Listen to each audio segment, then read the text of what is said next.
What is going on, everybody? Welcome to the show. Another Friday, another episode of Why Are We Bullish? We got a killer panel coming out today, a couple returning guests, and a first-time guest. So we'll be getting into that momentarily. I hope you're all having a good week, as I said. Super excited for this one. Anyways, this is live. Anything can happen. So, of course, I defer to my good friend, Bill, here. We'll do it live. Okay. We'll do it live. Fuck it. Do it live. I'll write it and we'll do it live. And thing sucks. If you have not already, please do like, subscribe, share. All those things help get this content in front of more eyeballs, even when there's construction by my window. And I am Ben with BTC Sessions. This is your daily session.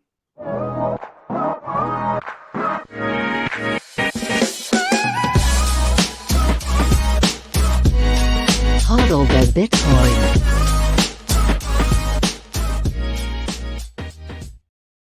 Before we bring in our guests, let's take a look at where we are in the market right now. And we'll also take a look at a quick message, super important, from Yellow, who wants to let you guys know, poo. Thank you, Yellow, for that. But besides that, in the market, we're sitting at $23,801 per coin. A single US dollar will grab you 4,200 sats, 90.99% of all Bitcoin have been mined. And in terms of fees, we're looking at 15 sats per byte for the next block. But if you're willing to wait a little bit, anywhere between 1 to 3 sats per byte should do ya.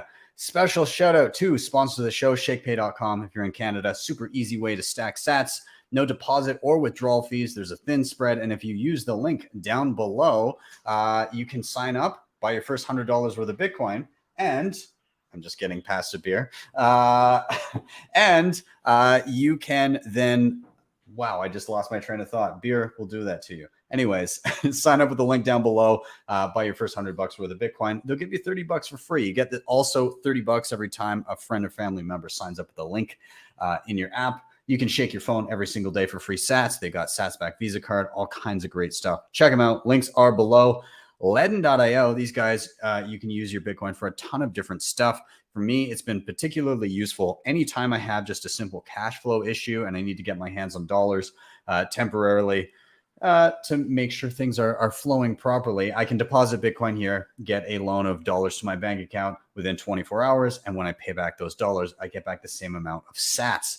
They also have savings accounts, of course. They've got their B2X offering. They've got Bitcoin-backed mortgages rolling out across Canada and to some select U.S. states. All around awesome. Also, they have their proof of reserves audit that happens quarterly. They just finished their 4th one, so you can be have a little bit more peace of mind that they're not jerking you around a la all of the other crap that's been going on. So, yeah, check them out. start.ledn.io/BTC sessions. Bitrefill helps me a ton living on Bitcoin. I can pick up any gift card that I can imagine with Bitcoin on chain and via Lightning Network. You earn sats back as you shop. You can earn more sats back with their referral program. You can top up Lightning channels. You can fill up your phone. And if you're in the US, you can actually make bill payments. So you can even start getting on that Bitcoin standard. So check them out, bitrefill.com.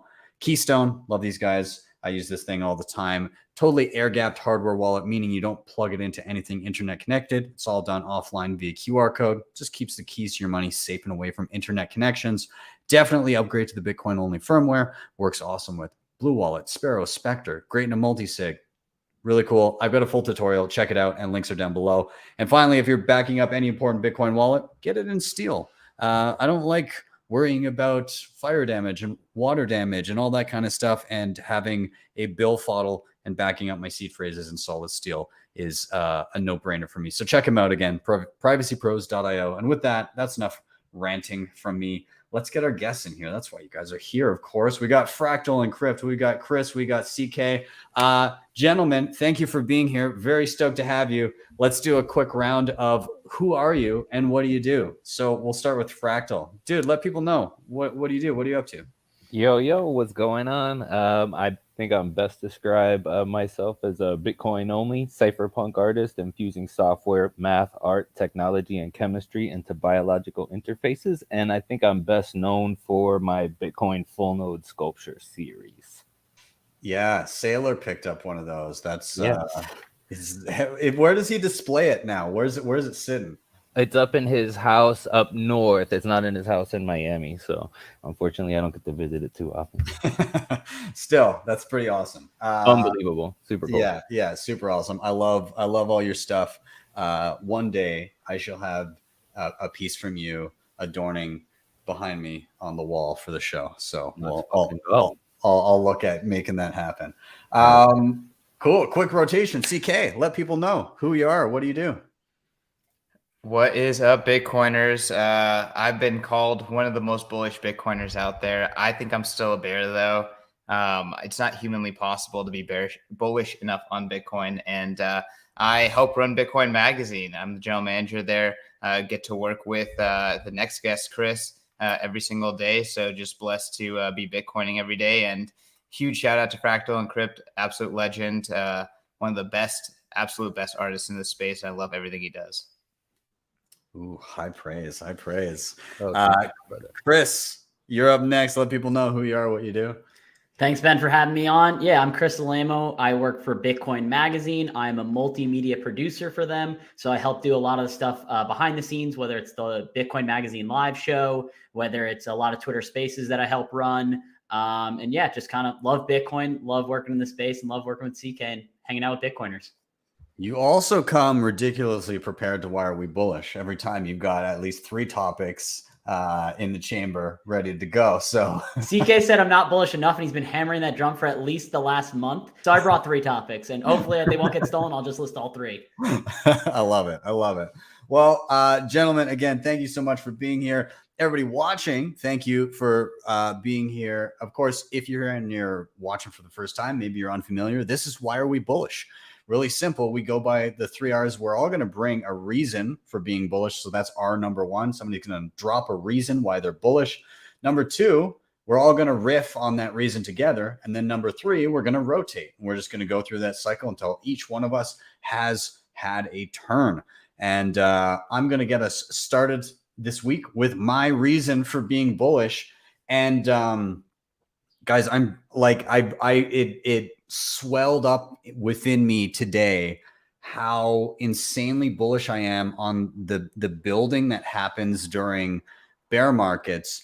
And the way that I know this is happening is how much shit I have sitting right beside me ready to make tutorials on. Like, guys, I can't even, this is turning into a show and tell, just so you know. Okay, so what am I going to lift up first? So these arrived just the other day. These are my tap signers from CoinKite.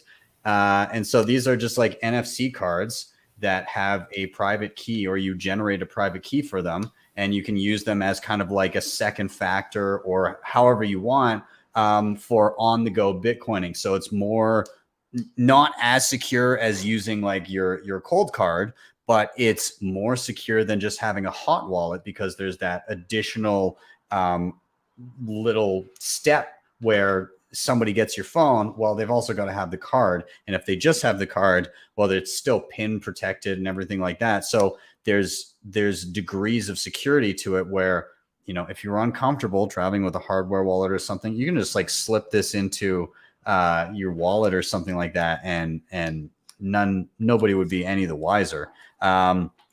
NFC scanner for my computer too, so I can start to do this. And this already works with Nunchuck Wallet, which is a mobile and desktop wallet that can do collaborative multi-sig. So I'm super stoked to try this out.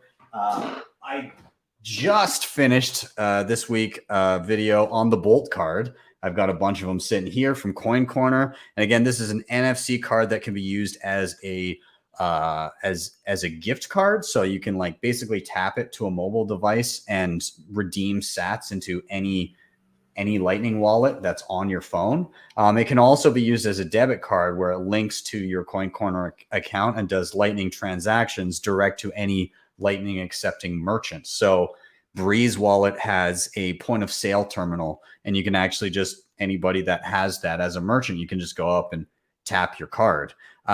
There's also online, BTC Pay server has added the functionality. So like if you go to Crypto Cloaks and pick up something, you can actually just tap it to your phone and make the payment on the website, on the CryptoCloaks website with the Bolt card, which is crazy. Sorry, this is gonna, I've got a few things here. I've got the coin debit cards. And so this is just like simple QR code scan, top up with Bitcoin, instant spend anywhere that Visa is accepted. Amazing. And also totally anonymous, by the way.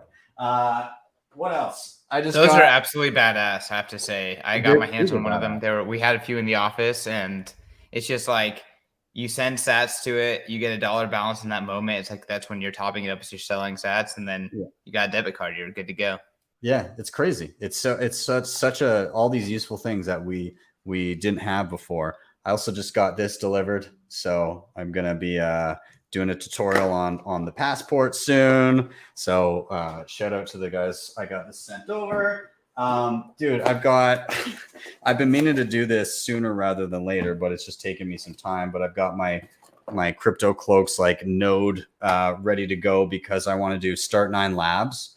I want to run one of those and see what that's all about.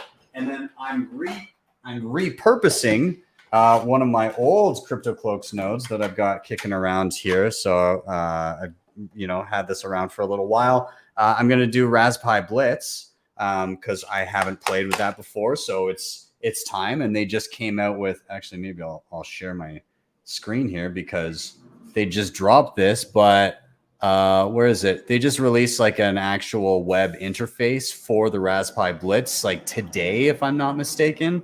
So I got to dive into that and get going.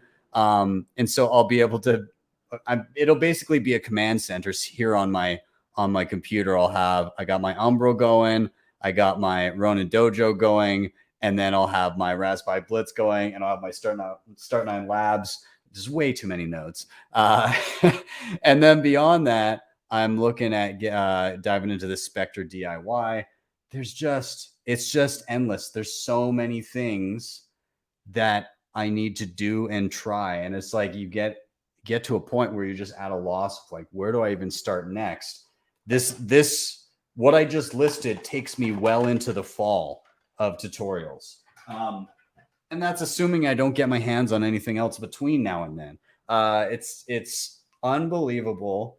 And I remember early on somebody saying to me, oh, so you do tutorials. Do you ever worry that you're going to like run out of things to do?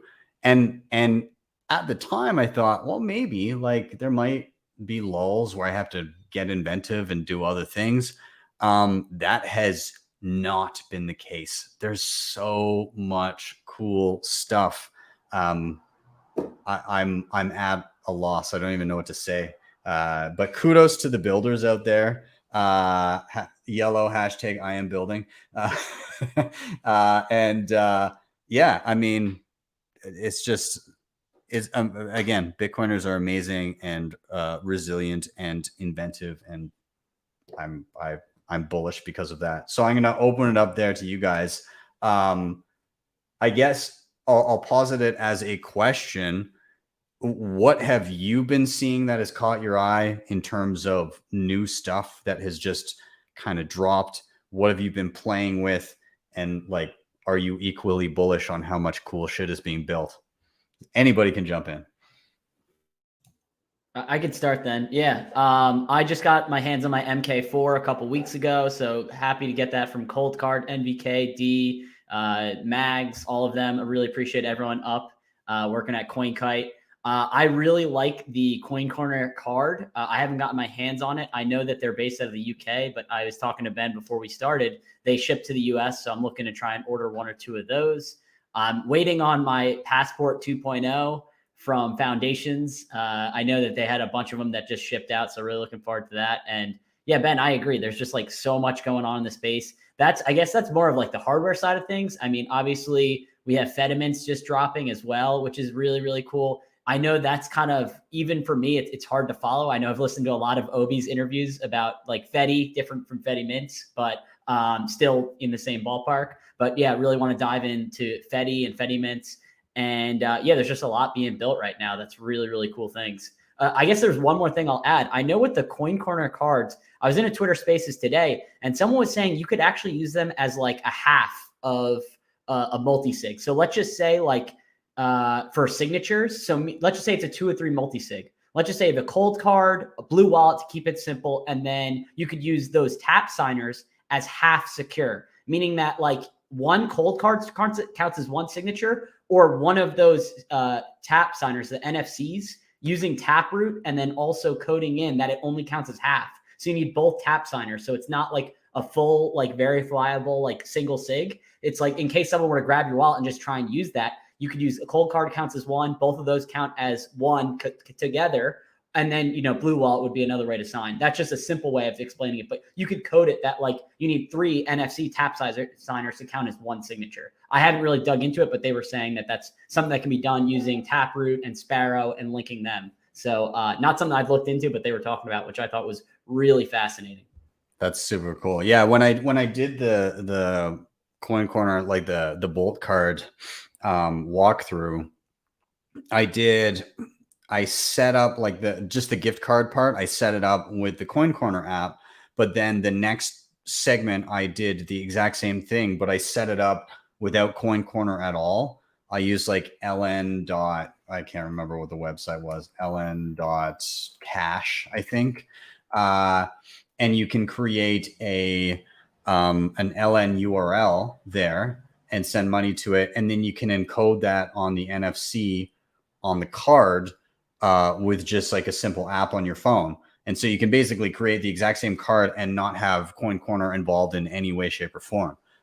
So super cool being able to do that. And it kind of just shows the interesting things that you can do with NFC. And I love the idea of having an NFC tap as like part of a multi-sig. I think it's super awesome. But yeah. CK, do you want to? I was going to say, kind of like on this, you know, I remember I always give you credit, BTC Sessions, for being the person who first taught me about hardware wallets. I remember I watched a couple of your tutorials in 2017, but it's really amazing to see like, hey, in 2017, if I wanted a hardware wallet or if I wanted some sort of like unique signing device, I had to drop like $80. And now, you know, maybe these NFC cards don't have a screen, don't have like that hardcore cold storage ideal form factor, but all of a sudden now the entire world can get these things maybe even for free, right? Like you could see these things being given away. And as long as you're using, you know, a few different ones from different vendors in combination with different open source apps and different quorums, like anyone can have relatively robust, you know, multi-sig cold storage to some degree at a very low cost with, you know, generic hardware and some of these cheap cards. So that's super bullish, because the whole point about Bitcoin is like Parker Lewis quote is you got to distribute the keys. Like it's all about getting keys in people's hands and distributing those keys, because that is what mathematically makes Bitcoin very, very difficult to, you know, really round up and put into a bubble, like get into this walled garden, is all these distributed keys. And if anyone can do that at scale with this, like, you know, cheap hardware, it's really, really, really bullish. Yeah, totally agree. And I mean, in terms of the cost of the cards, like I think Rodolfo did a Spaces earlier this week on the tap signer, and he was saying like right now it's a little bit more expensive because production costs, they're just doing small amounts. But he's like, I think by next year we could get it down to maybe like you can order a card for $10 or something like that. And that's pretty reasonable to like get your, and as you said, it's NFC. Like you can create your own NFC device from anything that's NFC enabled, right? And that's the interesting part. Like you can build it yourself. Things like Seed Signer, again, like if you can, I know that it's been a little tough getting the parts right now, but you can build your own hardware wallet from scratch and create seed phrases and create multi-sig wallets and everything like that from pretty run-of-the-mill parts. Yeah, I have a seed signer. I'm a big fan of that project. I love that project. It's something that really was along the lines of what CK was saying. You look back to 2017, you know, what do we have? Ledger, Trezor, you know, a couple other things like Seed Signer to me changes the game like that. It's like a really self-sovereign tool. And I love to see things like that. And I like how you mentioned the Start 9 Labs. I saw some of that, you know, the personal server idea where we take control of our data. I'm definitely bullish on a lot of these technologies that in some ways a lot of the technologies that are developed are technologies of control where corporations can, you know, track us or do certain things with us, where our data is basically the commerce product. And there's also technology that fights against that. And I love to see, you know, the rebellion. Yeah, absolutely. Yeah.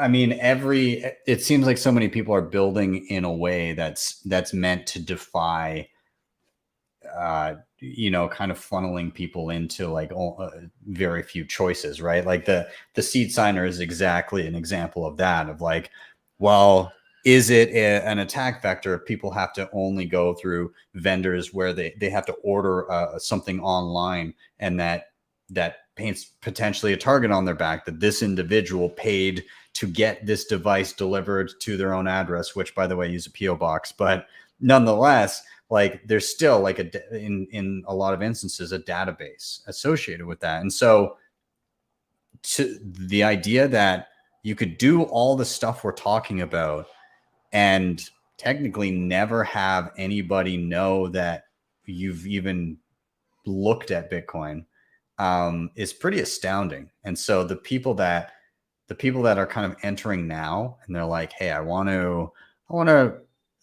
go about this in a private fashion, they absolutely can. You can go stack non-KYC sats on something like RoboSats or BISC or HODL or whatever. You can build your own hardware. You can create seeds. You can use privacy preserving technologies like CoinJoin and you know, Mercury Wallet with state chains. There's so many different interesting things that prevent you from being pigeonholed into just one option. And I love that. Fractal, I'm curious, what's your favorite interface to use your Seed Signer with? Are you like a mobile man? Are you desktop, like Sparrow? Like, what are you using? I actually don't really like to talk too much about what I use. Oh, I respect that. Hope that's okay. That's totally fine. I like that you're in the Seed Signer though. It's pretty good. I do think that's cool. That's the thing about Bitcoin is you got to roll your own, right? You kind of have to like have your own self custody and your own kind of thing. Otherwise, you start opening up attack services. But at the same time, it's like a lot of stress to roll your own thing. You got to like have a lot of responsibility for that. Yeah, absolutely. Yeah, I love a lot of the non-specific hardware where it's like not only for this, or not only a Bitcoin type hardware, like actually where you just buy the microprocessors and do things with that. That to me is kind of the way. I like that. Yeah, absolutely. And I think it's becoming more versatile too, because like with for instance with Seed Signer, nobody could get their hands on a Pi Zero for a long time. And so now I'm seeing like Keith and the other guys that are working on Seed Signer experimenting with different types of hardware. So that with the ESP chips. Yeah, exactly. And so it's just pretty soon there's going to be options where it's like, well, you can pretty much just piece together anything and it'll still function. I love that. I love it so much. It's amazing. It's like chemistry, you know, like where, okay, you can make this molecule one way, or you can go a totally another route with totally different steps and stuff. And it's like, you know, I think we're finding these similarities here. It's just amazing. Yeah.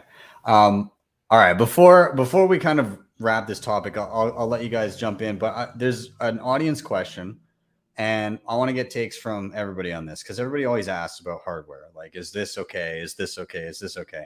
So Sat Stacker asks, is Ledger a good cold storage wallet? And so I'll give my take, and then if you guys want to comment, then awesome. But I think in the context of if it's, you know, on a Ledger versus in a hot wallet versus on an exchange, the Ledger is the clear winner. then in terms of ledger versus other types of hardware, it's going to depend on your level of comfort, because you also have to take into account user error. And so if you're not super technologically inclined, and if it's, again, the difference between you being like, this is too hard, I'm just not going to do it at all, and the ease of use of a certain device ensures that you actually do take self-custody, then go with that device. Personally, I love the cold card for day-to-day, because I just love all of the additional features that it offers, and it can be used in a simplistic way. So the trade-offs with Ledger would be, you have to use their app or their application to set up the device. So at least once you have to use their software, and in fact, you have to use it again every time you want to update the software, which is, not ideal. So that aspect of it, I'm not a huge fan of. You can then go on to use it with other interfaces, Sparrow Wallet, Spectre, Wasabi, Electrum, like whatever you want to use on desktop, you can do that. That's fine. But there's that necessitation of using their application. And so not super stoked about that. Also, closed source. That's kind of not a fantastic thing, in my opinion. To play devil's advocate, they've been around for a long time. And there's that to be said, I guess, just like length of being in the market. They haven't run off with everybody's sats. So I guess there's something to that, but a lot of people prefer something that's open source, where there can be eyeballs on the source code. So yeah, that would be your main trade-off. They do have a secure element, which Trezor does not. So there's that trade-off there, but Trezor is open source. So yeah, they're also not Bitcoin only.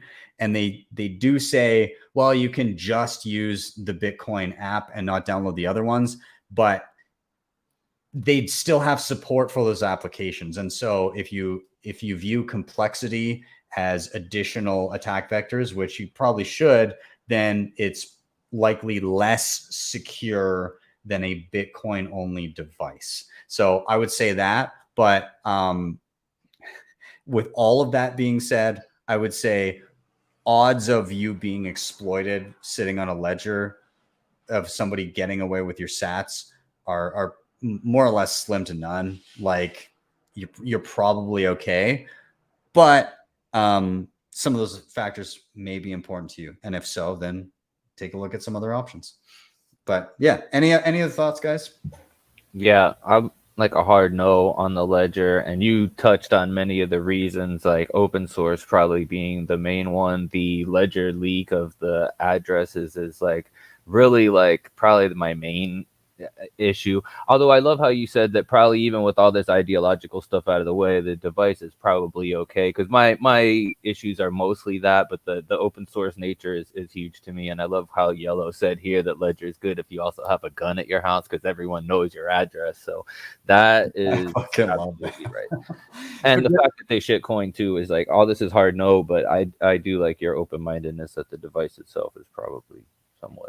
And Yellow's pointing to the fact that they had a big leak of their customer database. So anybody who bought a ledger potentially had things like their address and phone number and email address and all that stuff leaked. And so a lot of people have been receiving a mix of like spam and phishing emails, or like emails that or like actual physical mail. I think a bunch of people had Richard Hart give them like hex pamphlets direct to their home, like just because that list of he people bought the list. Oh my god. Yeah, he probably bought the list. So online, everybody, you could look it up yourself and mail to the people too, which is the fucked up thing. I'm sorry, that word. No, you can swear as much as you fucking want here. It's fine. All right, cool. Yeah, so we could all look that list up right now. Is the actual problem? That's the exposure.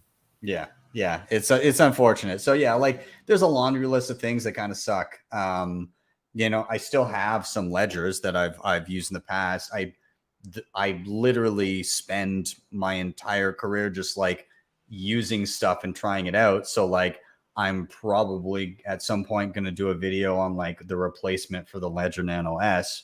But am I going to use it all the time? Probably not. I'm a pretty like I like the more cypherpunky things that I'm dealing with now. I like dealing with the cold card. I like dealing with the seed signer. I'm excited to get myself a Spectre DIY. These are the things that I'm interested in right now, but I'll still use regularly used hardware wallets that, a fair number of people have, just so they know that those applications are still accessible to them. So, yeah. Yeah, I think you hit on all the points. There's actually, I have one. It was one of my first wallets, and it's kind of like there's levels to this. It's like, versus it being on an exchange, it's probably much safer, or I would say definitely safer on your own ledger device with your own seed phrase. But yeah, to your point, like they had a database breach. Luckily, my address wasn't compromised on that, or it's at an address I no longer live. So they can show up there all they want, and they're not going to find me or the device, which I guess is a good way to avoid that attack.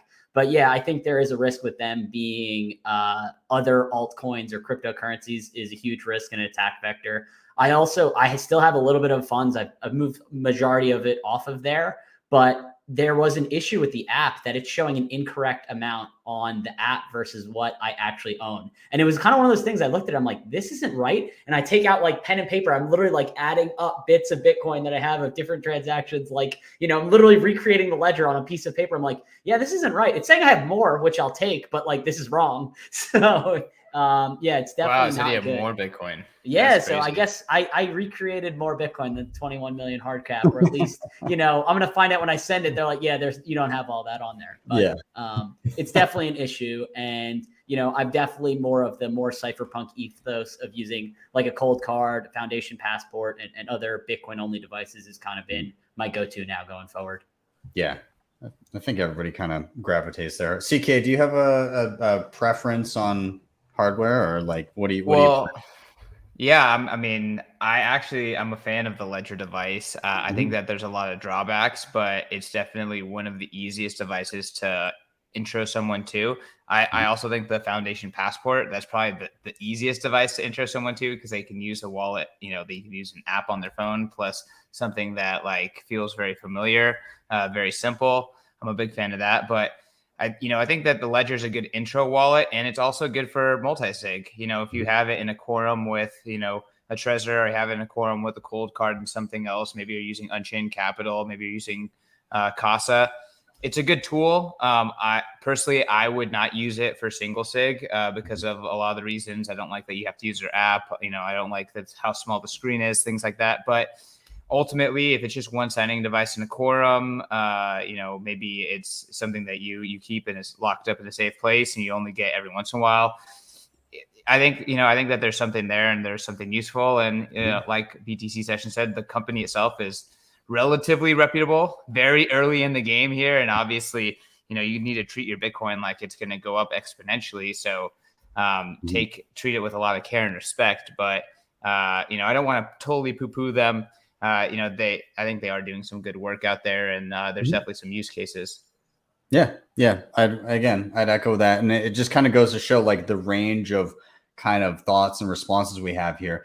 It's a very personal decision what you're using, because if you're, and somebody in the chat here said, Narwhal said, ease of use is an important consideration. For instance, I'm concerned about my loved ones trying to figure out what a cold card is and how it works. And yeah, like if you're trying to think of, okay, well, what happens if something happens to me and somebody needs to get, I want my next of kin to be able to access my funds. What knowledge do they need to have in order to access that? And depending on their level of tech savviness, that can vary quite a bit. And depending on whether you're using multi-sig or, like something like Unchained, or whether you're just doing your own quorum, or whether you're just doing single sig, there's a lot of considerations there. So gauge your risk, maybe diversify how you're holding your coins, maybe, a certain amount in a single sig, a certain amount in a multi-sig, and different types of devices. And then at least you maybe have the peace of mind of like, if something bad happens to me, my family will at least get a good chunk of my coins. and then there may be some that they have a time trying to figure out how to get. But like, you got to prepare for all potential threats, and that includes user error in your absence. So yeah. I just question how much user friendliness and ease of use is going to transfer from a Bitcoiner to a total normie that just lost their loved one. Like, is a cold card going to be that much more intimidating than a ledger to that, loved one necessarily? If you leave good instructions, one should be relatively similar to the other. If they have no instructions, then they are a little screwed in some, manner anyways. But just a thought there.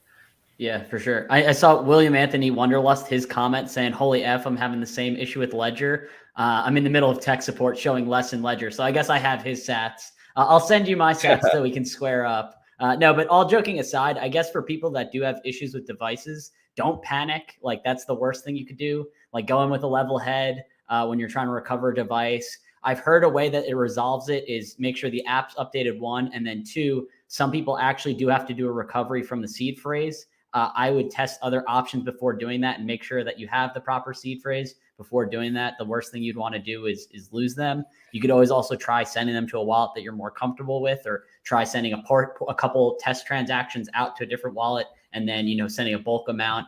But yeah, I know that a lot of people have had issues with it, and potentially the way that they've found a way to get around it is recovering via seed phrase. So that's kind of what I've seen online. If you don't hit send, you can't get scammed. Just remember that if you don't hit send, you can't get scammed. Yeah. Also, I really do think that, and I don't know how many people actually do this, when you set up a wallet for the first time, you need to erase the wallet and re-recover it from seed at least one time, every single time before you actually store money in it, because you need to make sure that seed, is good to go. And, that's just like the safest way. It's just set it up, wipe it, restore the seed, and then, at least go through that one time. So that way, when you're restoring the seed again, if you ever have to, like, it's not like, oh my God, is this going to work? Like, you've done it before. The seed is good.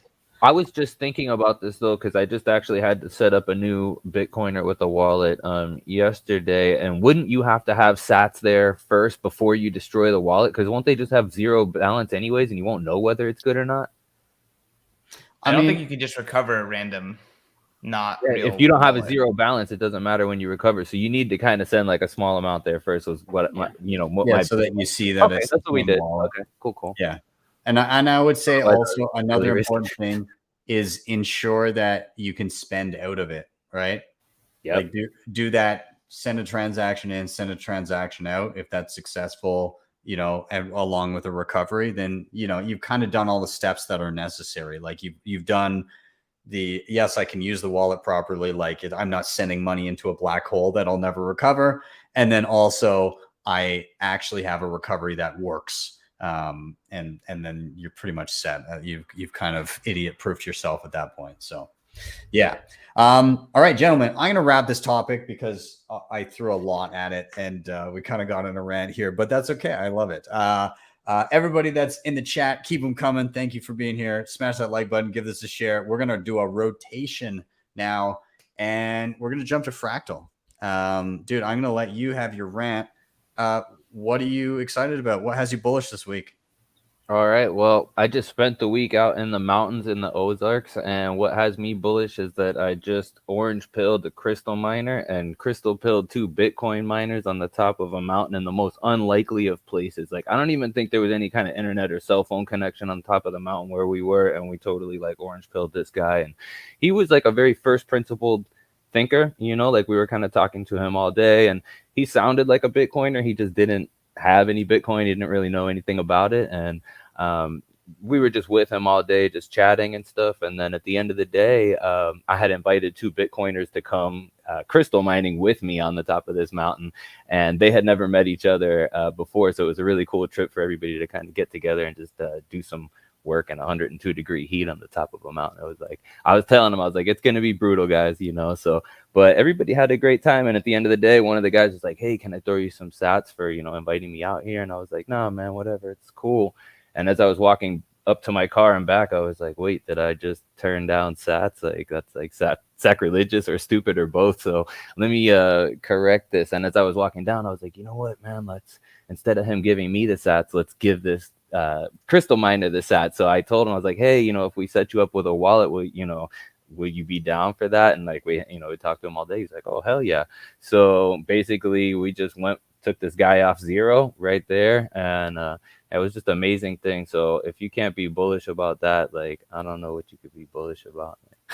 I love that, man. I got a question for you, because when we were talking before the show, you were saying that like in listening to the crystal miner, you're thinking like, hey, this guy from like a first principles perspective sounds a lot like a Bitcoiner. So what were some of the values and stuff that you found kind of crossed over with that of kind of the Bitcoiner ethos? What things lined up between this crystal miner and Bitcoiners? Well, he right off the bat, he actually knew all about the fiat scam and the Fed and all that. And he was familiar a little with like gold is sound money. So he had already had some feet in the door there. He was also very like, just skeptical of authoritarianism in general, and like seemed to be like a kind of self-sovereign individual where he could just go out and teach himself stuff from the internet. He was like a bit like, it was like super unlikely, but obviously I use lasers for my art. So I said something about lasers, and he was like, oh yeah, I used to fix lasers.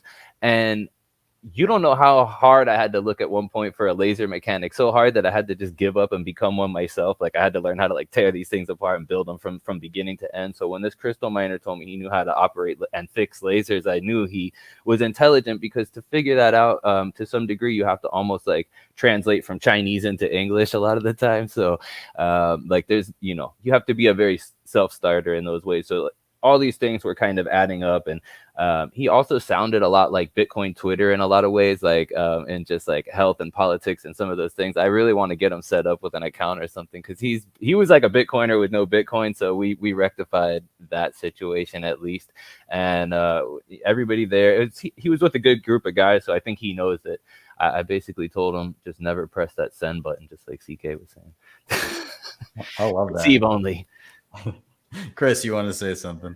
Yeah, no, that's awesome. I know sometimes it just takes like meeting just people out in public for like orange pilling someone. And I guess my case that relates to that is one of the guys, he works in the Bitcoin space. I won't dox him, but long story short, it was me and him and a bunch of other people from our Bitcoin meetup. And he was bringing one of his buddies, his childhood friend that he's been friends with for like 18 years. And he like works in Bitcoin, works on one of the projects that many people know. And his buddy's like, yeah, I keep hearing you say about this Bitcoin thing. And then, ironically, we were on a boat. So a bunch of Bitcoiners on a boat. And he was talking to me and a couple other people from our meetup. And he's like, we were telling him about how messed up like the Federal Reserve is, and just kind of going all the Bitcoin Twitter rants. And basically we got him to buy like $2,000 worth of Bitcoin, like off the bat. He's like, dude, I've been working in this space for years. I've been his best friend for 18 years and he never got any. And then he just hangs out with you guys for like a couple hours and he like decides to buy a bunch of Bitcoin. So it sounds like a very similar experience, like different, but similar. You know what I mean? Like you kind of met a guy that was kind of primed for it. This guy was definitely primed for it, hearing his buddy talk about it, working in the space. But finally like, yeah, dude, like it's like you should really get some. And then he even like sent him the receipt of like, yeah, this is what I bought. So it was just very funny. And like, orange pilling out in the ethos is awesome. Yeah, no, I love that. Just going out in the middle of nowhere and kind of just, spreading that vibe. But I just told him, I was like, look, this is really like, it's not an investment. It's a savings technology. You're out here working, you put your work and time and your energy away, and you have the chance to store it in a money that's fair and it's non-diluted, or you can put it into government money, which basically they're just going to keep stealing value from you. So, to me, it's the ultimate savings technology. You don't have to even think of it as an investment or putting money into it. It's simply, you're just saving your time and energy and storing it in a better mechanism than you could have otherwise. So I think like, a lot of that clicked with him. I see Johnny Rico was saying, I keep thinking of a miner that deals in crystal meth. And it's so funny because I like was joking with the Bitcoiners. At one point I like peeked out of this vein and I was like, man, I'm real sorry, y'all, that I'm going to be the one that got y'all addicted to crystal. I love that.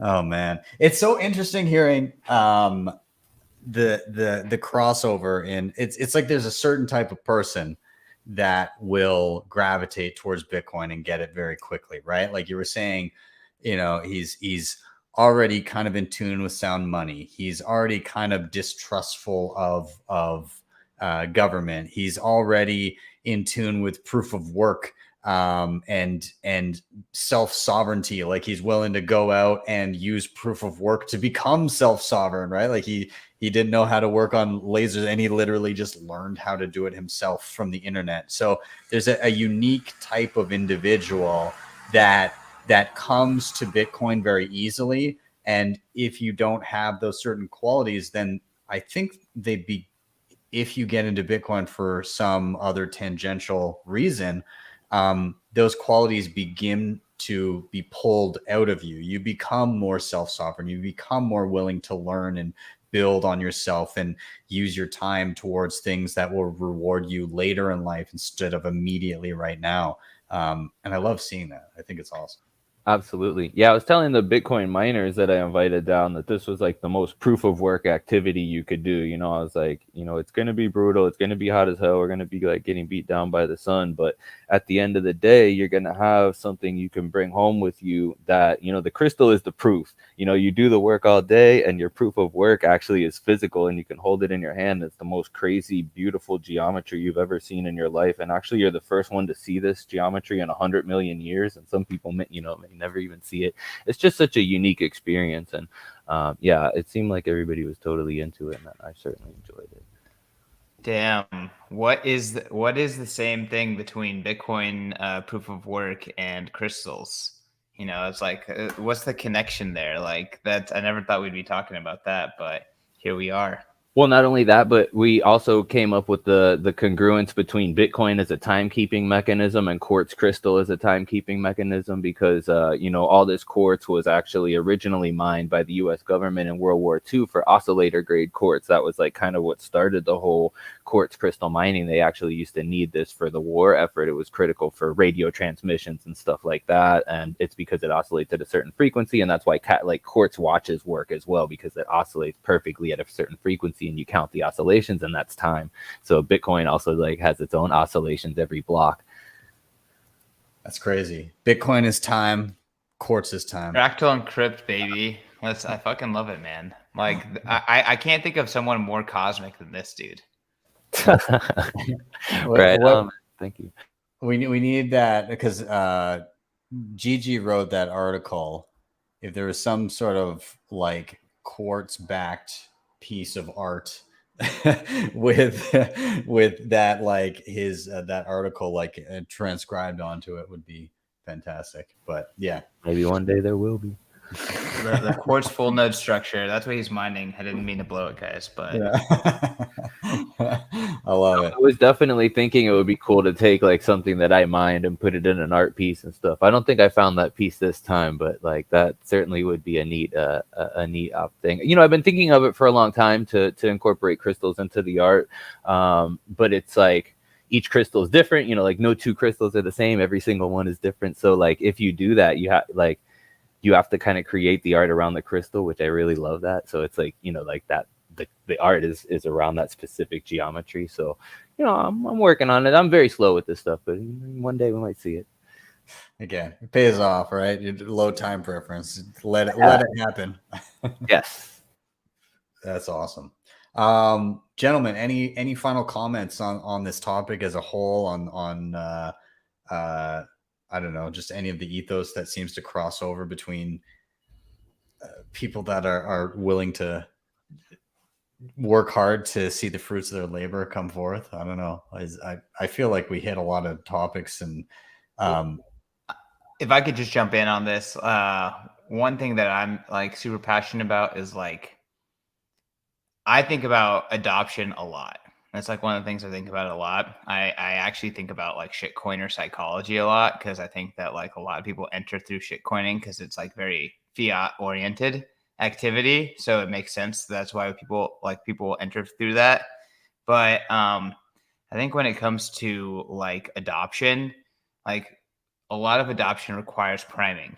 We need to have our layers of priming to kind of see this complex organism, this complex Frankenstein that's Bitcoin. And I'm super bullish. Maybe this is a transition that like that level of priming is going down. You know, we're going from like you had to be a cypherpunk on the cryptography mailing list to, you know, you could be a blue collar trucker in Canada and get it. Right. So like the level of priming is going down a lot. Part of that is because Bitcoin is becoming easier. The brand is gaining, you know, more time, mind share, Lindy, if you will. But a lot of it too is like clown world is escalating and it's coming for all of us. And like that's helping a lot of people get primed a lot more quickly. So it's scary, but at the same time, it's extremely bullish for Bitcoin. I think this is an excellent transition here. I was just thinking this today and the past couple days that people are there's never been more in your face reasons why Bitcoin is so important. And so maybe this is the S curve. Then maybe this is the hockey stick moment where it's not that like a critical mass of people found Bitcoin at a certain time.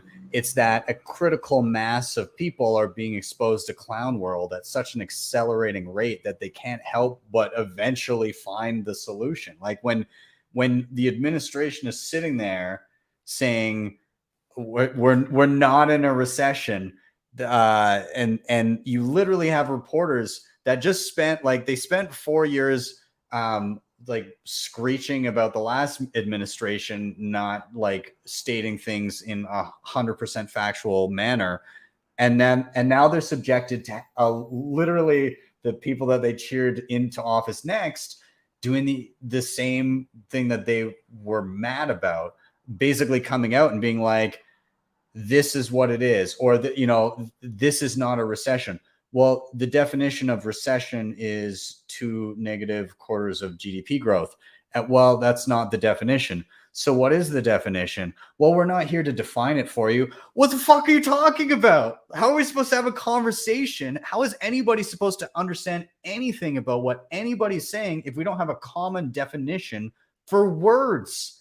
And it's just, how do you look at that and not begin to say, maybe we need something where like the proof is in the pudding. Maybe we need something where it's just math, irrefutable math, and it doesn't matter how people externally define it. It just continues to function and work as expected to anybody that takes the time to understand it. I don't know. Thoughts? Yeah, I mean, there's like a gosh, why am I blanking on what it's called? It's a yin and yang, but on one side it's a clown face, and then on the other side is Bitcoin, and that's it. It's like as one accelerates, it pushes Bitcoin forward because Bitcoin is like the opposite. It's the 180 to like the clowniness. Nothing is real. Whatever they say, you must obey. It's just the opposite of that. So yeah, I think I'm bullish because we're at 0.001% adoption, if not less, in terms of global adoption. There's 21 million Bitcoin only. Everyone's a bear, and clown world is just constantly accelerating. So you don't need that much more people entering into Bitcoin for number to go up, fees to go up, everything to go up. And I just don't think that people are taking into account like Bitcoin is becoming more necessary, guys, and they're literally not making more of it. Like that's the whole point. I love it. I don't know, Chris, Fractal, do you have thoughts on this inevitable acceleration of adoption in the face of clown world? Yeah, I can add to that. I mean, they're doing an awesome job destroying themselves. It's almost like, what's the Sun Tzu quote of like, never stop an enemy that's making a mistake. And my perfect point, this is kind of ties into my thing. It's not, but it ties in well. My girlfriend just moved in with me a couple months ago, and she's doing all the typical things. You update your license, your address, all that. And one of the things normally for most people is setting up a bank account. And so she starts setting up a bank account, and she has, an online bank account, and then we kind of have a local branch that she's using. And she's like, yeah, like I'm trying to transfer money from my old bank account to my new bank account. And then there's all these issues and like the wire didn't go through. And then like they sent like you know how they normally send like micro payments of like 16 cents and 13 cents, confirm these. She's like, well, in the app, like they actually sent $1.16 and I can only put in 2 digits. So it's like given all these issues, and I'm just sitting there like listening to her complain about like the legacy system. I'm just like grinning ear to ear. She's like, "What are you smirking about?" I was like, "Well, I work for Bitcoin Magazine. I love Bitcoin, babe. Like this is why I told you to buy it in the first place. Like we could do this much simpler in terms of transferring money." And she's like, "Okay, I get it. Like I don't even have to do the work anymore. Like, you know, she hears enough of it from me about how great Bitcoin is and all that. Like, I don't even have to we don't even have to do the work anymore. Like the system's collapsing in and of itself." And to Ben's point, like they don't even know how to define things. They say it's not the definition and then they refuse to define things. So it's like, you know, people, they don't even need to seek the truth. It just like hits them in the face eventually. I don't know. Fractal, what do you think? I mean, I fully agree with the analysis of saying that, you know, the society is doing itself more harm. And I think the benefit of Bitcoin becomes apparent to people when they need to use it. You know, it's all rah to hear about it from your buddy in the office, but you know, when it becomes like the only form of money that you can transact in for some reason or another, then or a better form of money that you can transact in without restrictions or without rules, then I think the light starts to come on for people, like where we had the situation with the Canadian truckers where, you know, like that was like a funding mechanism for them. Or I even had personally a situation where I was helping a company and they had a programmer in Russia that they were working with during the recent whatever you call that war that's going on over there. And when the banking system got cut off, their relationship with the employee that they had was actually super difficult. Like they couldn't pay his salary. And I was like, well, yeah, you know, what we could do is probably pay your guy in Bitcoin. And so they suggested it to him and he said yes. And like they were like, okay, cool. How do we get Bitcoin? And so that was a relatively easy walk from here to there, because all of a sudden this company that would have never ever, you know, needed that, you know, all of a sudden was not that they wanted to use it, they had to use it.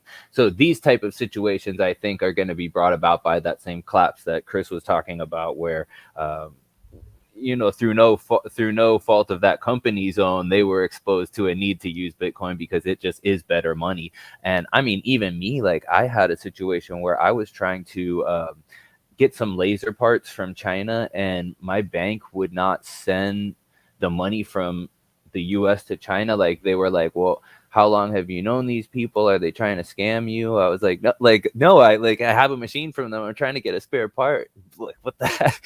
What are you talking about? And like, they wouldn't do it. So I went to Western Union. Western Union wouldn't do it because like, oh, there's a lot of scammers in China. And it's like, are you serious? You know? And it was like, will you guys accept Bitcoin? And yes. So I was like, oh, well, we could have just saved ourselves a whole week of hassle here. And, you know, that was cool. And then, but then later on, they wouldn't accept Bitcoin when I'd say like 2 years later. And that was like things had gotten politically a little different. And I don't know if it was because we were doing like clear text emails and stuff. So that might have been exposed on their end to surveillance or whatever. But yeah, they definitely were all about it when I couldn't pay them other ways and stuff. So it was cool. It's again, it when it becomes a necessity, you know, it very quickly people kind of wake up to, oh, I get it now. You know, like the shit in Canada, the stuff you're talking about, any time that it's just clearly easier to deal with Bitcoin, which for me is just always like right.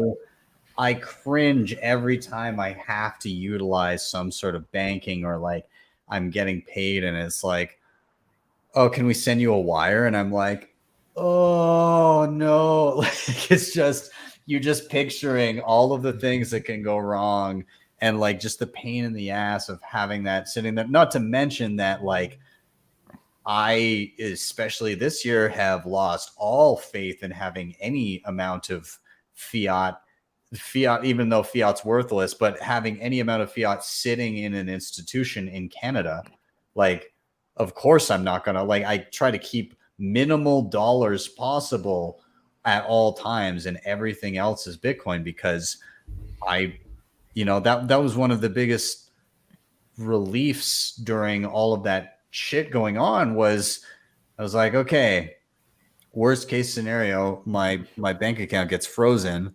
They get the like few dollars that I have, and then okay, it'll be probably a bit more of a hassle and a pain in the ass to pay bills, but I'll still be able to do it. I'll still have all my money.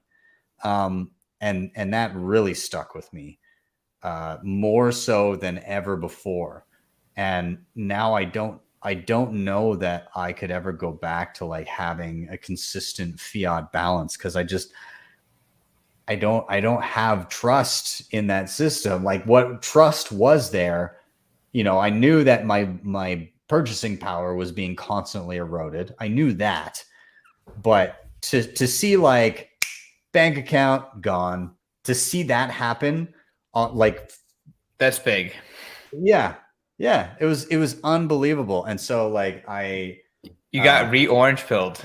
yeah, it's like Kaiser came up and like shoved a palm full down my gullet. Like that was that moment for me. I don't know. Yeah, that stuff's dramatic, and I think this stuff comes in waves. So you have whole waves of people that were affected by what happened at different levels, and just like a wave goes up and down. Like each person's exposure and understanding of Bitcoin will kind of both peak and trough at different times, and the more times you go through this, it kind of raises the level as it goes until you hit a threshold point where you're like, okay, now I'm actually coming off of zero. And then once they're in, then it's like, okay, then your understanding starts to develop at a deeper level. And it's still a multi-year process of trying to figure this stuff out. So I just think it's like, the adoption thing will come in waves, and it's also waves of understanding that are not equal at all levels. So it's you got a lot of stuff going on. Ben, with your luck, you have probably minimal dollars in your account, like you said. They might close it for not having enough fiat money in there, or they'll hit you with like, oh, there's like a fee for not having enough money in here. Yeah, your negative account balance, you pay this negative balance back in order to use it again. Like yeah. You have an HSFP service fee, sir? Yeah, that would be poetic. That would be, if ever I needed that extra push to never touch a bank again, that would be it. Sir, we know that we previously attempted to take all of your money, but now you have too little money with us for us to take, so we're going to charge you money for us not being able to take your money. An overdraft fee is. They do this every day to all of us. Like, yeah, it's like, oh, you're too poor. We're gonna just take more of what you don't have. You are negative. Yeah, yeah. It's insane. It's insane. Try to dig your way out of this hole, pleb. I love it. CK, did we adequately? Is there anything that you wanted to add to like flesh out your topic? Did we adequately address it? Any final thoughts on it? Where are we at? Yeah, I mean, the only thing I would add is that telephony obsoleted, analog telephone lines without analog telephone lines shooting themselves in the foot the entire way down, right? Like, we're looking at central bankers and they're killing their own system, like, as Bitcoin is obsoleting them simultaneously. So whenever someone says like it's not going to happen quickly, laugh at their face. Know that sure, it won't happen quickly with these clowns, at the helm, and have confidence in your sats, and walk with confidence. So I think all Bitcoiners should be confident in their stack. They should respect their stack. And if they take any time in studying macroeconomics, they'll soon realize that our enemies are both evil, but also incompetent. So it's really important to get that too. Perfect. I think that's an excellent way to round out that topic. So fantastic. Well, let's give it a final rotation here. Again, shout out to everybody in the chat here. Shawshank in there saying that banking is a total fraud these days, and somebody was saying we should start a fiat rehab clinic. Yeah, absolutely. But with that, let's rotate over to Chris. Chris, I know you've got a lot to throw at us, so just let us have it, all of it. Go. Well, I guess the first one was my girlfriend story, so I already got that off the list. I guess the second one. Wait, Chris, are we all getting girlfriends now? Apparently, maybe. I don't know. It Okay. remains to be seen. We're in a bear market now, so maybe they went away. But Yeah. she wasn't with me for the money because I told her we're like 75% poorer. So yeah, I guess she's sticking around. She's a good Perfect. That's proof of work there. one. She's like, my wires don't go through, but $1 Yeah. equals $1, Chris. Yeah, exactly. I guess my one that I've been thinking about a lot this last month, and we've kind of briefly hit on it, is like Bitcoin's truly the only thing you own. And I know we've seen a lot of this lately, but I'm just kind of been like connecting a lot of the dots of this. We have obviously the Canadian truckers. Ben, you can speak ad nauseum on that. We have the Russians. Like, you could just been a Russian in America. You know, you don't know anything. You have no relation to Putin. What I think Putin did was awful. I think him killing anyone people killing anyone is awful. But like, you could have just been like a by proxy of just being a Russian citizen, having your assets confiscated or make it a lot difficult to move things around. I think about like Alexei Navalny. I was thinking about him a lot recently. He's the one that went up against Putin, obviously, to try and fight as him, being a different political party. And obviously he was jailed for it. He obviously was kind of skirting around it with donations in Bitcoin. But imagine like he gets hit again with US sanctions. So he's like the opposition of Putin, and Putin tries to quash him. And then the US hits him with sanctions. So his family is like hit with that. But it's like, at least if they were smart about their Bitcoin and how they have it allocated, maybe some of it's out of the country, maybe as it with other people that are helping custody these coins, like that's truly the only thing that can work for this guy. Like, he might be in the roughest situation, and not to say woe is me and who has it worse, but like literally you're getting sanctioned by a dictator, and then you're getting sanctioned by the largest power in the world. Like, this guy like is out of options. And I think the next wave that really hits home, and like I've definitely been trying to like orange pill my dad, and he has some Bitcoin. And I think a lot of times people say, like Greg Foss hammers this drum, that like a small amount of Bitcoin will be worth a lot because of like, you can't be bullish enough. Like, to CK's point, if you have 1% of your total net asset in portfolio in Bitcoin, like that'll cover the 99% that might go to zero.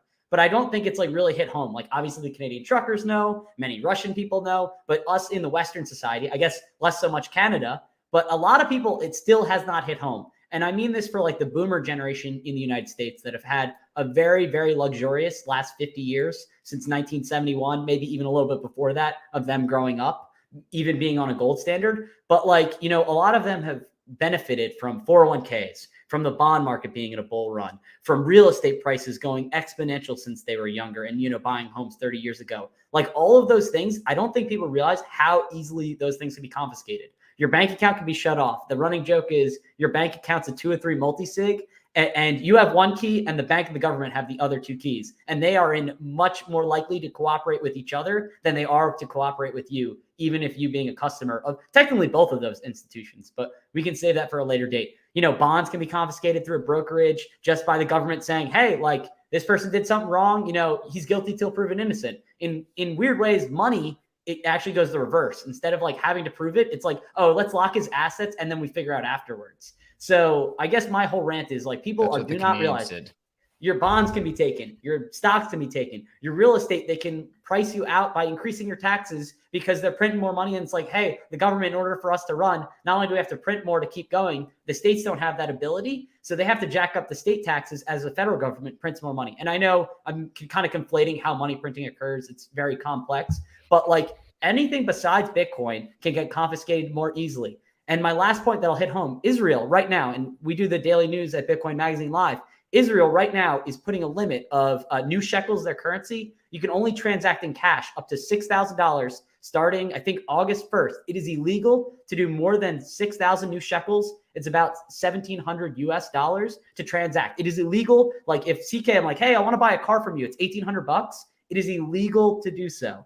And like, how crazy is this? This is cash. It's literally peer-to-peer. Like, barring you're not doing anything illegal, they're literally saying transact. Have you heard of Australia? What? Yeah, exactly. Have you heard of Australia? That's true. They got the same funny shit too.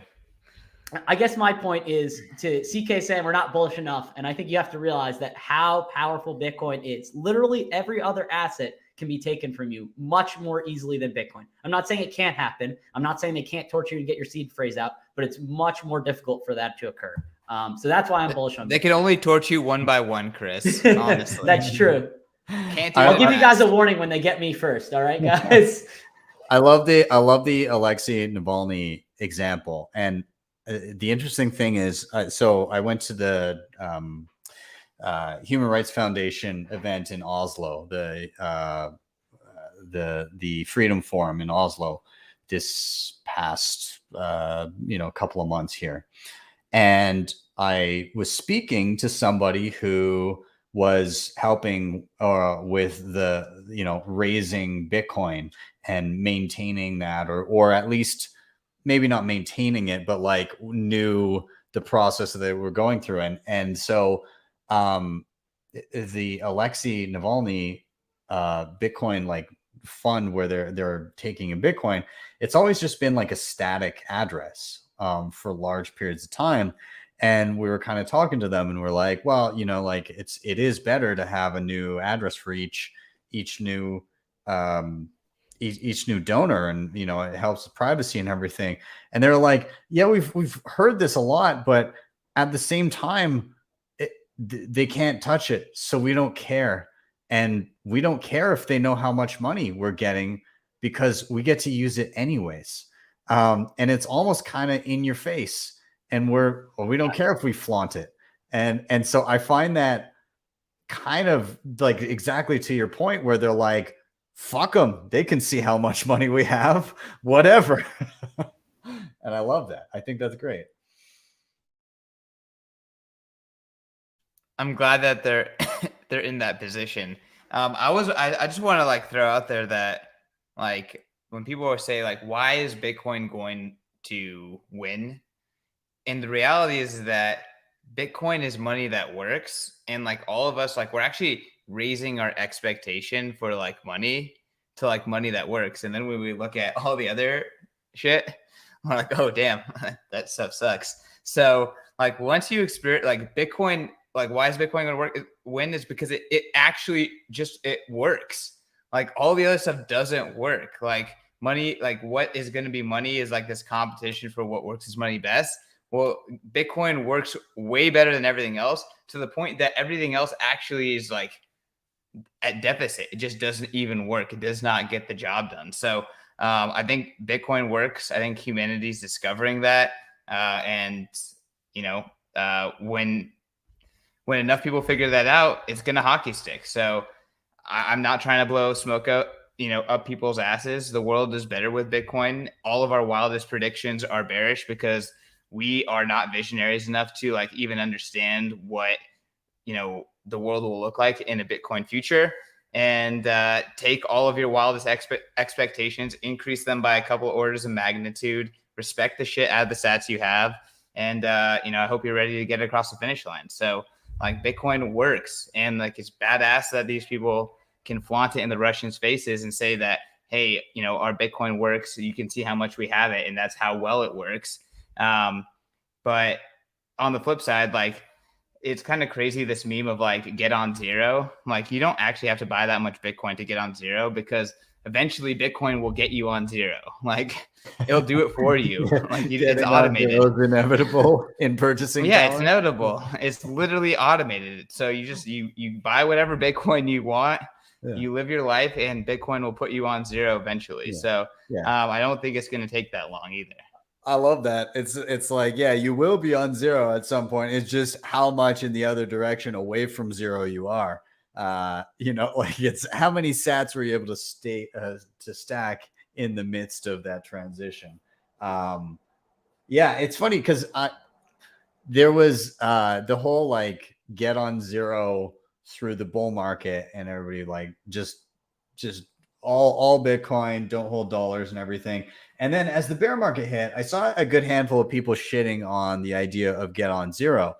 But if you've kind of gone through and understood like the ethos of that, and like one, creating value, two, spending less than you earn and then saving the rest and actually saving for long term, then Get on Zero works just fine for you, right? Like you're able to save more now because you're spending less than you earn and the rest is just Bitcoin and it just goes into savings. The people that run into trouble with Get on Zero is the people that are spending more than they earn. So they're racking up more and more debt. And now in a bear market, they're having to dip into savings that are now worth less for the time being. That's where you get into trouble. Or if you're using leverage because you think that's going to help you grow your stack, well, you're super fucked right now if that was your tactic. But if you just keep your head down, you do the work, you earn, and you try to stay humble and spend conservatively and put away a little bit every month, then you're totally fine on zero because you're making an income and you're able to save each month. So yeah, I don't know. I'm still team Get on Zero personally, and maybe it's not for everybody, but like if you have a way to earn Bitcoin, why not, man? Why not? Bitcoin will either put you on zero or the state will. You'll be on Which zero one and you'll comes be first? happy. Yeah, exactly. Just whether you have Bitcoin or not. But the state is going to attempt to make you own nothing and be happy. Yeah, exactly. The state's favorite pronouns for everyone is were, was, right? You know? That's fantastic. All right, gents, what I want to do now, and actually, Fractal, do you want to add anything to the topic at hand? No, I mean, no, other than to summarize, like CK was saying, it works, and Chris was saying it's unconfiscatable and it's fuck you money. All that I'm in full agreement with. Like, let's fucking go. Awesome. All right, gents. So what I want to do as we kind of round this corner, we've done our topics. I always like finishing up with just a quick round of any final thoughts from everybody. Anything that you didn't get to say, anything that you think is important, anything you want to just like reiterate. And then also, I'd like you to add a recommendation, whatever that may be. It could be a podcast you recently heard. It could be a book you read. It could be a video that you watched. It could be a device or an app that you used, something that you think is cool that has helped you in your Bitcoin learning journey or that you found useful. Yeah. And I'm basically any sort of recommendation that you want to point people towards. Yeah. So in terms of final thoughts, yeah, I mean, all these topics kind of linked loosely, but well together. You know, we've got the crystal miner that understands the ethos of Bitcoin without ever having interacted with it. Kind of going to show that proof of work and self-sovereignty and having a sound, honest money is kind of a universal truth that if you take the time to learn it can be understood. You know, it's Bitcoin's inevitability is happening in the face of clown world exponentially growing, right? You have people that are seeing how hypocritical and how nonsensical everything they're being told is. You know, there is no inflation. Inflation there's a little bit of inflation. Inflation is transitory. Inflation is good. Inflation is here to stay. There is no recession. We're on step one of that progression. You know, they're seeing it time and time again, and they're kind of going, what the hell is this?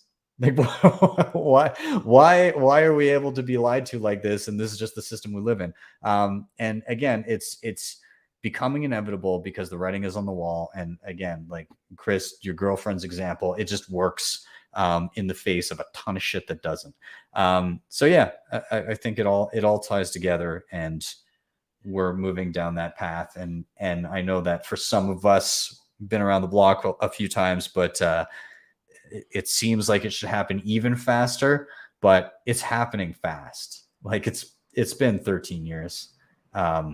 You don't completely change the world monetary system in like a decade and a half. It takes two. So so we'll see how it goes. But anyways, guys, loved all the topics. What I'm going to say in terms of recommendations, I'm going to recommend, if you have not, I like people to play around. I'm just feeling this today. I like people to play around with the seed signer. I like people to use it as a learning tool. One thing that I didn't get to say is there's a couple comments on people's hardware wallets crapping out and everything. This is also an excellent recovery tool just to have on the ready, because you can take any seed phrase and input it and use it simply as a device that allows you to sweep the funds in the interim to something else that you want to store them on. So just as like oh crap, shit went sideways, I got a seed phrase, I'm golden. But even just key management, key creation, all that kind of stuff, it's so cool. And you get to build it yourself, and it looks like Nintendo. So, that's my show for the week. Go play around with the seed signer. It's fun. Can I make a confession? Yeah.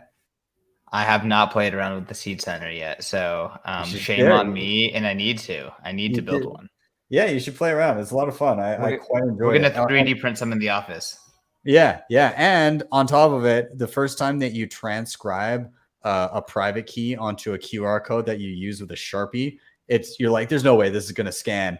And then it does, and it feels like magic. You're like, I made this. It's amazing. You should try it. Keith Mukai said they're pretty robust too. Like, I think you can only do like 70% of the 100% like actually accurate, and it'll like actually work. So it's pretty crazy how robust those things are. Yeah, it's wild. If you haven't played, shout out Keith. Yeah, it's worth a play. So I'll leave it there. That's my recommendation for the week. Fractal, you're up. Any final thoughts and any recommendations you may have? Yeah, I do have some final thoughts. Something I always like to tell people is just that I think whatever your talents and passions are, like whatever you're interested in, if you focus that at Bitcoin, in many cases, that will be very fruitful for you. It was for me. So I just like to recommend that to other people. And it really doesn't matter what your skill is necessarily. Like, all that has some application to Bitcoin. And you may be surprised, but like, I mean, I'm an artist. It couldn't be farther from, Bitcoin in many ways, even though it's like not, it has that as its subject matter. So, yeah, I just think that that's a healthy and wholesome thing for people to do. And it's going to help you with the way that you think and approach your passions and the thing that you do, because you're going to kind of start melding Bitcoin philosophy and ideology into the things that you do. And I think that those things can only benefit you. So that was just my final thought there.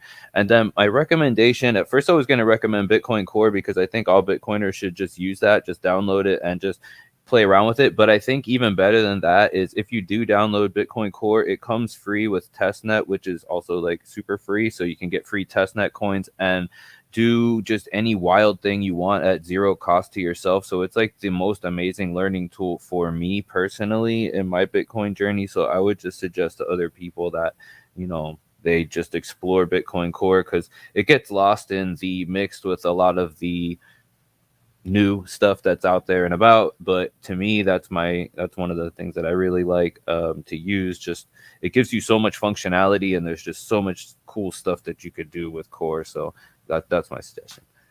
I like that. And I mean, if you're running Core on your computer and you want to use that as like your node, you can then, whatever, you download Sparrow or Spectre or something, and they'll just auto link to it, right? It's great.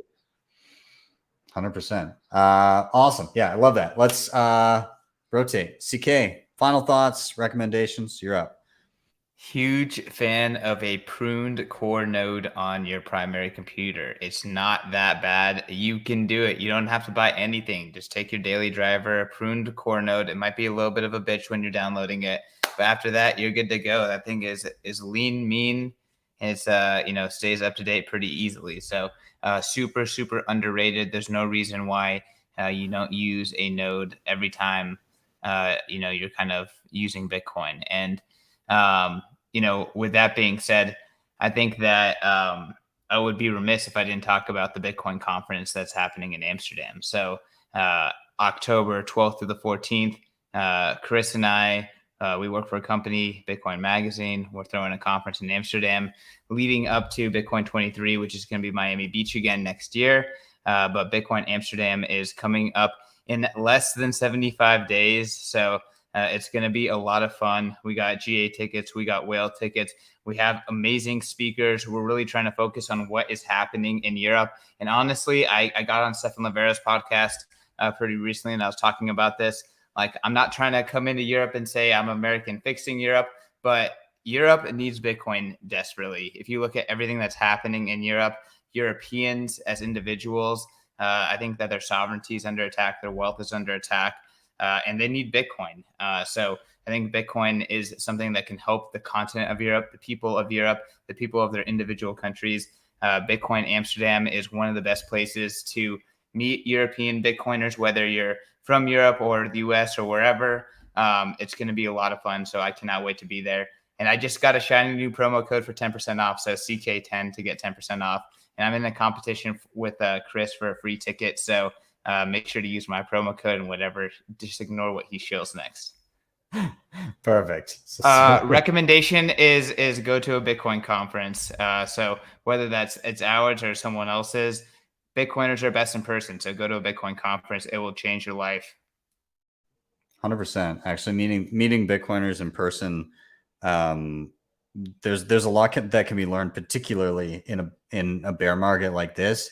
Man, you can hit one of those, and there's a ton of signal. There's a lot of great people. Like I very much valued Bitcoin 2019. Yes, because it was just so like it's. I love the big ones, but I love like when you get there and it's like tight knit and you get to like interact and spend more time like chatting directly with people and the people, there's less noise. I think it's fantastic noise in like a sessions. Yeah. Bitcoin Amsterdam is going to be like Bitcoin 2019 reincarnated. It's going to be like less than it's going to be less than like 3,000 or 4,000 people. It's much tighter campus, indoor, outdoor vibe. Obviously, in a bear market, Europe is a little bit harder to get to. So I think it's going to have those 2019 vibes. So I think a lot of people, they're going to have really hardcore FOMO when they're going to skip out on it, and they're going to really have some hardcore FOMO. Just add great alcohol, scenic overlook, and food, and you're set in Amsterdam. Yeah, I gotta try and get there. I'm gonna see what I can do. I don't have any travel at that time. It's just whether I can hop across the pond. I shall see. With that, Chris, you're up next. Final thoughts, recommendations. Take it away. Yeah, I guess final thoughts. Bitcoin is a thing that you continuously fall down more rabbit holes. I mean, I'm going to guiltily say this, like I use Lightning all the time for payments and transacting with Bitcoin, but I do not know like the robust underneath the hood of Lightning really.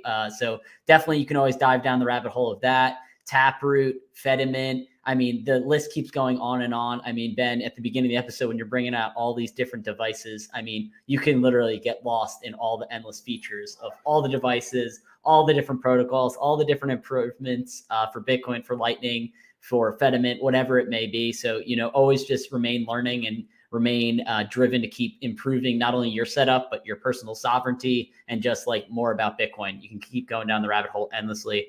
I will shamelessly plug not just the conference, but you can use BM Live as the code for 10% off. That's the team. I'm a team player here, CK. So, that supports the multimedia team, not just a one individual. Bitcoin's a collective. So there's that.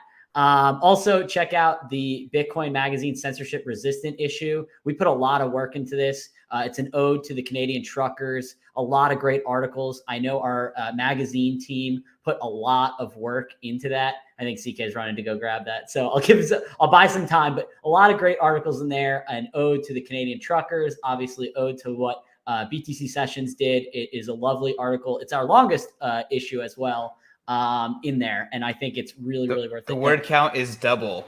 Yeah. Word count is double than the most recent one. So also, I'm just going to continue to show all the print mags because they're awesome. But BM Live works for not only the conference, but also for the magazines or anything in the store. So that code is awesome. And then that's enough of the shill there. But then the last thing is I consider this like the third book in the trifecta of Bitcoin. And I don't want to speak bad of any of the Bitcoin books because I think many of them are awesome. But if you're going to orange pill one, like a person with one book, it would probably be the Bitcoin Standard. If you can give them 3 books because they're an avid reader, I'd say The Price of Tomorrow, the Bitcoin Standard, and then The Block Size War by Jonathan Beer. I finally got a chance to reading this. This book is so in-depth. I think it does a pretty fair job too of the small blockers versus the large blockers. Small blockers are what we know as Bitcoin, what it is today, but it explains a lot of the nuance and history from basically like 2013 even to present day, or I'd say like 2018 of the block size war and what occurred and what really happened. And like, I consider this probably, it's at least the largest civil war in Bitcoin's history. I can almost consider it the biggest threat. I know Mt. Gox was big back in the day in 2013, 2014, but I definitely consider this probably the biggest threat it's overcome, barring the US or a nation state going full-blown attack on it. China, maybe. Like, this is probably the next closest thing if that were to ever occur in the future. But I really think China it's already valuable. do it? What? I guess China already do it. China already did it. I think Like it'd be 10 even times? crazier for the US, but yeah, they were kind of like half stepping in, but I think it does a really good job. And I think every Bitcoiner should read that book along with the other 2. Yeah, I'd echo that. They're all great books. And that block size war one, it really does outline a lot of the nuance and interesting things that happened around that time. Because I got to watch it kind of live as it was happening, but reading that book back, there's a lot of stuff I didn't know was going on. There's plenty to take in, even as somebody that kind of watched it happen. I don't think that I had the knowledge base that I do now. And so looking back on that with this as a help, it clarifies a lot. So yeah, and he did a great job even taking stuff off the mailing list. Like, he would quote like literally what was said by Greg Maxwell, by Roger Ver, by all these different characters. And he also helps paint a picture of all these people if you don't remember who they were, or you just don't know who they were. So it does an excellent job of the history of Bitcoin. Yeah, absolutely. And speaking of just, I think this is how I want to leave this show is Roger Ver actually, he still exists, just so you know. He tweeted out just today. I'm gonna bring it up because it's super fun. He tweeted out, attention Bitcoin maximalists, Bitcoin stopped working as peer-to-peer cash. And I just replied with a like 30-second screen grab of me scrolling through my fraction of a penny transactions that were streamed directly to my own Lightning node as people listen to the podcasts. So really, like, Bitcoin works beautifully as peer-to-peer cash. Anybody can send money, like fractions of a penny, anywhere to people across the globe in a non-custodial manner. Anytime that they like. And that's right now. You can do this right now. If you haven't, go do it. You can learn. You can start learning right now. But yeah, it's, everybody's expectations of what they thought was happening back then. Now we're seeing it actually play out. Bitcoin does scale. It will continue to. And privacy is next. So I'm excited for it. But with that, gentlemen, sorry for the noise, a little bit of construction going on, but it's hot here. Holy crap. Anyways, I wanted to say thank you guys all for being here. I really appreciate your time. I appreciate the conversation. It was fantastic. Anybody watching, all these guys' Twitter handles are in the description down below. You can follow them there, and then you can basically daisy chain together all of the other stuff that they are up to and doing, and all the things that they mentioned today. So, gentlemen, thank you for being here. You are all welcome back anytime. Yo, thanks for having me. Peace out, everyone. Thanks, Ben. Cheers, guys. Thanks a lot. And everybody that's watching in the live stream and in the comments, thank you so much for being here. I do really appreciate everybody that comes and joins the show and comments and shares and likes and all that stuff. If you want to help out the show, of course, you can like, subscribe, share. All those things are really helpful. They help get this in front of more eyeballs. You can also hit up the previously mentioned sponsors: Shakepay, LEDN, Bitrefill, Keystone, BillFodl. They're all down here. And if you really liked what you saw, you can always drop me a Bitcoin tip at my Strike page, strike.me/BTC sessions. You get there, type in any amount you want, hit the tip button. You'll see a Lightning invoice, or you can tap to the right and get a regular Bitcoin QR code. With that, I am out. Have yourselves a wonderful day or evening, wherever you may be. I'll see you guys next time for your daily session.